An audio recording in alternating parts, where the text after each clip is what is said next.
Boa noite, família. A paz do nosso Senhor Jesus Cristo esteja com todos vocês. Espero que tenham tido um ótimo dia, né? Eu vou trazer uma palavra aqui rapidinho. Daqui a pouco vai começar meu jejum. Eu vou deixar uma palavrinha aqui para vocês. Eu estava na academia hoje e eu estava fazendo agachamento com 120 quilos. Tava leve, né? 120 quilos é bastante peso, né? Tava leve, né? Não tava, né? Tava bem pesado. Aí eu pensei, rapaz, sou forte em conseguir erguer 120 quilos. Imagina Jesus, que levou o peso do mundo nas costas. Para e pensa. Vamos lá. Falando sobre força, eu trouxe um teminha aqui para nós. Força na fé. A verdadeira fonte do poder, né? Em Isaías 40, capítulo 29, 31, diz assim: dá força aos cansados e multiplica as forças aos que não têm nenhum vigor. Amém? Nossa força humana é limitada, né? Se a gente ler lá em Juízes, capítulo 16, versículo 20, Sansão pensava que a sua força era dele, mas quando perdeu sua comunhão com Deus, perdeu tudo, né? No entanto, no final, ao se humilhar, se humilhar e clamar a Deus, né? Sua força foi restaurada e ele matou mais gente na sua morte do que em qualquer outra batalha que ele enfrentou. E olha que ele matou 1000 homens, 30 homens com uma queixada, 1000 homens com... Enfim, né? Ele matou bastante gente. E nesse dia da sua morte, ele matou mais de 3.000 homens, mulheres e crianças filisteus, né? Que eles tinham uma rixa com o povo de Israel. Na sua morte foi assim, então, né? Que Deus restituiu. Dalila traiu ele, né? Falou o segredo dele, que era o cabelo, né? A comunhão dele era através do cabelo. Ele tinha que não cortar o cabelo. Na verdade, era assim. Era um compromisso com Deus, né? A partir do momento que ele cortaram o cabelo dele, ele perdeu o compromisso com Deus, que quem dava força para ele não eram os braços dele, né? Às vezes a gente pensa que a gente é forte, a gente é isso, a gente é aquilo, mas na verdade a força vem de Deus. Se Deus não te der força, você nem levanta da cama. Amém? Então, se colocarmos nossa força apenas em nós mesmos, podemos falhar. Mas quando a gente reconhece nossa dependência de Deus, Ele nos renova. Amém? A força vem da confiança em Deus, né? Filipenses 4, versículo 4, capítulo 4, versículo 13, vai dizer: posso todas as coisas naquele que me fortalece. Um exemplo disso é Davi enfrentando Golias, né? Em 1 Samuel 17, 45. Você acha que Davi tinha força para matar um gigante? Rapaz, ele só tacou a pedra. Quem desmaiou o gigante foi o Espírito Santo, né? Pensar uma pedrinha, só se fosse no 38. Olha lá, ainda perigoso bater na couraça do gigante e não perfurar, né? E Davi não era o mais forte fisicamente, mas a sua fé era inabalável, né? A palavra diz que a sua fé era inabalável em Deus. O fez derrotar um gigante e Deus o fez derrotar um gigante que aterrorizava Israel. Ele não confiou na armadura de Saul, mas na força do Senhor, né? Lembra que Saul vai oferecer para ele, pediu para ele, já que você vai enfrentar o gigante, então coloca aqui a armadura, né? Ele colocou a armadura e não conseguia nem se mexer, porque a armadura era tão pesada que ele não tinha mobilidade, né? Aí ele pegou e falou assim, não, eu prefiro confiar no meu Deus, né? Amém? E então foi assim, né? Não importa o tamanho do gigante, né? Se a sua fé é inabalável, não importa o tamanho do problema, né? Que enfrentamos. Quando temos fé em Deus, Ele nos dá a força para vencer qualquer desafio, né? Isso aí é mais do que certo. E como que a gente fortalece a nossa fé? É uma pergunta, né? Em Josué, primeiro capítulo, versículo 9, diz assim: não te mandei eu? Esforça-te em ter um bom ânimo. não temas, nem te espantes, porque o Senhor teu Deus é contigo, né? Um exemplo disso é Elias no Monte Carmelo, né? 1 Reis 18, 36, 39. Elias enfrentou 450 profetas de Baal sozinho, mas confiou no poder de Deus e venceu, provando que só o Senhor é Deus. E como que a gente fortalece nossa fé, né? Ele tinha a fé dele, né? Samuel tinha a fé, Elias tinha a fé dele, né? Mas e nós? Samuel tinha a fé dele também, mas e nós?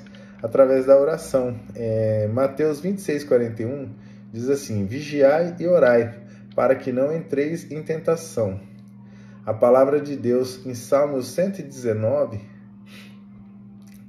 119, versículo 105, não, desculpe, no Salmo 119 diz assim: lâmpada para os meus pés é a tua palavra. Ou seja, se eu e você nascemos em trevas, a gente precisa da palavra do Senhor para que a gente encontre o caminho. Quem é o caminho?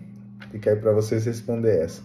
Comunhão com os irmãos, né? Em Hebreu vai dizer que uma das, como a gente fortalece nossa fé, é andar com irmãos que têm o mesmo intuito que nós, está no mesmo propósito, que estão buscando a Deus, que estão jejuando, que estão orando, que estão buscando a presença do Senhor, né? Quer dizer que um fortalece o outro, isso é verdade. Quinta-feira teve um culto na igreja, foi um culto abençoado, meu coração se encheu assim do Espírito Santo de Deus, que eu saí de lá transbordando. Daí eu cheguei em casa com aquela unção, com aquele fogo, com aquele fervor, dormi. No outro dia eu acordei um vazio, sabe? Falei, meu Deus, mas tô vazio de novo. Aí fomos na igreja sábado, uma bênção de Deus, o pastor convidou um pastor lá da Zona Sul, uma bênção, o pastor fez um culto maravilhoso, me encheu de novo.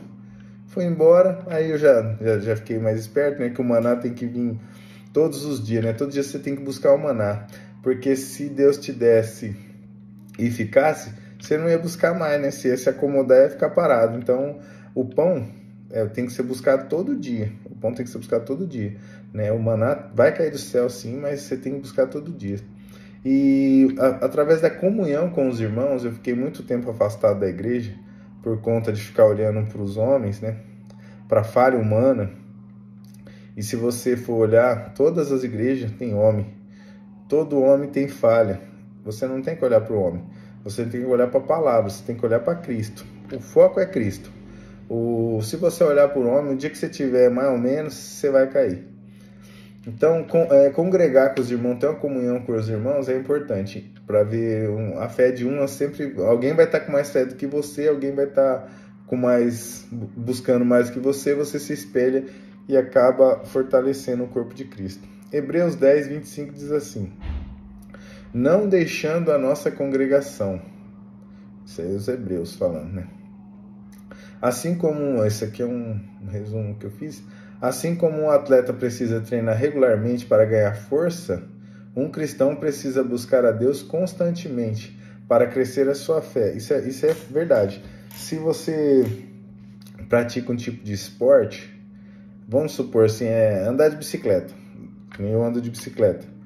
Quando eu estou treinado, eu ando 100 km, nem sinto, chego em casa tranquilo. Quando eu não estou treinando, não estou andando, eu vou andar 10 km, eu chego em casa, parece que eu levei uma surra, eu já não sou mais um menino, eu chego em casa bagaçado, só o pó da gaita. Então, a mesma coisa é a fé. Você tem que treinar a sua fé, você tem que buscar a Deus, você tem que jejuar, você tem que orar, você tem que se humilhar para Deus, para que aí em Tiago 4 vai dizer, né? Se achega a Deus e Ele se achegará a você, né? Não tem como ter comunhão com Deus no pecado, não tem como ter comunhão com Deus lá fora no mundo. Você tem que buscar a Deus, você tem que adorar, você tem que tentar se santificar todos os dias, você tem que matar a sua carne todos os dias, né? Como Lutero falou, eu achei que a água do batismo, né, ia matar o velho homem, mas logo depois eu percebi que o infeliz sabia nadar, então tem que matar a minha carne todos os dias, né? E você em congregação com uma igreja que tem pessoas mais experientes, que já passaram por problemas, eles têm experiência para te falar, ó, não faz isso, não faz aquilo. Por exemplo, você vê um caso, uma família abençoada, não tem por que o irmão não te falar, ó, para mim, na minha casa é assim que funciona, né? Para a gente ter comunhão em casa é assim, assim, essa, não, sabe? É legal você ter essa troca de informação. Às vezes tem eu tô querendo abrir um negócio de lanche. Aí tem um irmão da igreja que tem um lanche. Ô irmão, vamos trocar uma ideia sobre lanche, como é que funciona, né? Eu até tava conversando com o irmão esses dias, ele falou assim pra mim, cara, toda a minha família tem uma casinha de lanche. Todo mundo tem sua casa, todo mundo tem seu carro, todo mundo vive bem, né? Isso foi através de um network, ele trocando a informação, né? Ele me passou, eu falei, rapaz, então é legal, né? Ele falou assim, e o bom de lanche que é dinheiro à vista, né? Comeu, pagou. Então não corre o risco de você perder. Corre o risco de alguém que sair correndo? Corre, mas é difícil. Amém? Né? E então é isso. Para uma fé forte, temos que buscar a Deus, temos que consagrar um tempo, assim, tirar um tempo para se consagrar a Deus, para buscar a Deus, para orar, para estar lendo a palavra, buscando a palavra, né? E não olhar para o homem, porque o homem é falho. Eu olhei para o homem e fiquei 10 anos sem congregar. Amém? Isaías 40:31 vai dizer assim: mas os que esperam no Senhor renovarão as suas forças. Mas os que esperam no Senhor renovarão as suas forças. Amém? Um exemplo disso é Paulo e Silas na prisão, né? Em Atos 16, no versículo 25 e 26, mesmo preso, eles não reclamaram, né? Muito pelo contrário. O que eles fizeram? Eles foram louvar a Deus, né? A força da fé deles moveu o sobrenatural. E um terremoto abriu as portas da prisão.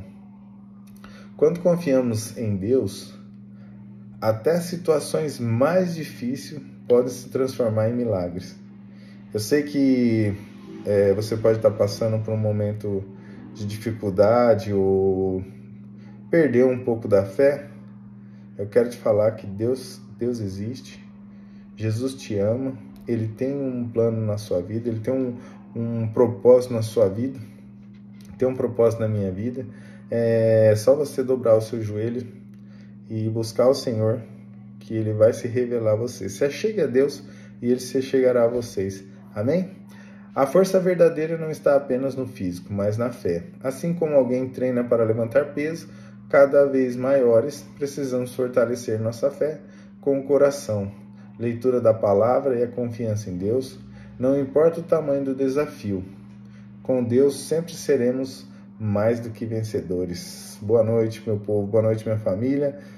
Deus esteja convosco, dormam com Deus. É isso aí. Vai começar meu jejum, vou estar orando por cada um de vocês. Quem puder aí, ore por mim, interceda por mim também, para Deus me dar força. Ótima noite, beijo, família.